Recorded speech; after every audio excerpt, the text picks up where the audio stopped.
जैसा कि सर आपने कहा कि अपने मन में ये सोचें कि सामने कोई नहीं है, सीनियर हैं, लेकिन उनको अपने दिमाग में मत सोचो कि वो हैं। बट सर ये दिमाग में कैसे डालें कि मेरे सामने सीनियर हैं, बट मैं उन्हें मत सोचूं कि वो हैं मेरे सामने। इसमें ये मैटर करता है कि आप अपने बारे में क्या सोचते हैं। इसमें ये भी मैटर करता है कि आपके लिए क्या इंपॉर्टेंट है वहां पे। यहाँ पर ये भी मैटर करता है कि आपका क्या बिलीफ है इसको भी लेकर। ठीक है, जैसे एग्जांपल देता हूँ।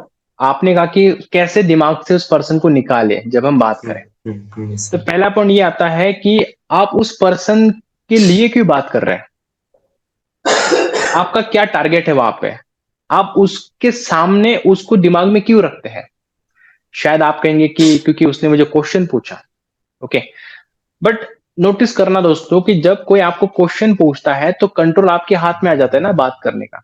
अगर आप फिर उसको दिमाग में के बात करेंगे तो आप कहीं ना कहीं उसके हिसाब से आंसर क्रिएट कर रहे हैं जो उसको अच्छा लगे।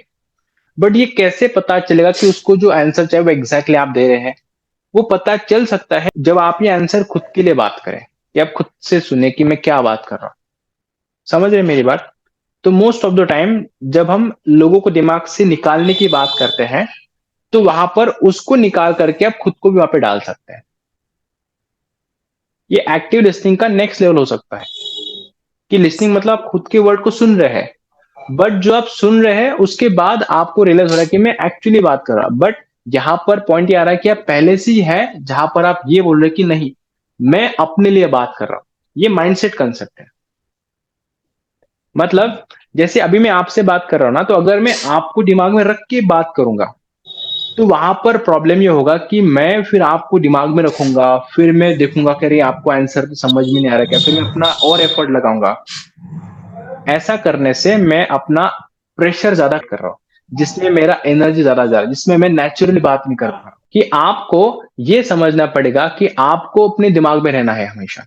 किसी को दिमाग में नहीं रखना है कि मैं इसके लिए क्यों बात कर रहा हूं। दूसरा पॉइंट, जब भी आप ऐसे बात करते हैं तो देखिए कि आप क्यों उसको इंप्रेस करना चाह रहे हैं।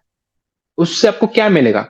तो हो सकता है कहीं ना कहीं बैकग्राउंड में या पास में ऐसा हो सकता है कि ये आपका बाय डिफॉल्ट नेचर ही बन गया कि आप लोगों के बारे में ज्यादा सोचते हैं। आपको ऐसा लगता है कि मैं सबके साथ अच्छा बात करना चाहूंगा, उसको कैसा लगेगा अगर मैंने ऐसा बोला। तो शायद आपके दिमाग में ज्यादा टाइम लोग रहते हैं। इसके चक्कर में आप लोगों को काफी सीरियसली लेते हैं और इसके चक्कर में आप जब भी बात करते हैं लोगों के हिसाब से आपका आंसर कस्टमाइज कर रहे हैं। हो सकता है, तो वो कस्टमाइज आंसर भी हो सकता है प्रॉब्लमेटिक हो आपके लिए। और हो सकता है ये आपका बिलीफ सिस्टम है बचपन से कि मैं अच्छा बात करना चाहूंगा और लोगों के हिसाब से बात करना चाहूंगा। ये भी प्रॉब्लम हो सकता है। तो देखो कि आपका क्या मेन टारगेट क्या है, आप क्यों दिमाग में रख के लोगों को बात कर रहे हैं। तो हो सकता है कि आप बचपन से ऐसे हैं। समझ रहे हैं? तो आपको फिर उस लेवल पे सोचना है कि मैं आज से लोगों के बारे में कम सोचूंगा। मुझे फर्क नहीं पड़ना चाहिए कि लोग क्या सोचेंगे। मतलब ये प्रोसेस है, इस टाइम लगता है, बट अगर आप छोटे छोटे एक्शन को इम्प्लीमेंट करते हैं तो उसको रिजल्ट दिखता है। समझ रहे मेरी बात। तो ये माइंड लेवल का कंसेप्ट है, माइंड सेट का कंसेप्ट है। एक नेक्स्ट लेवल का कंसेप्ट आता है जो जिसके लिए हमें थोड़ा समय लगता है और सिखाने के लिए।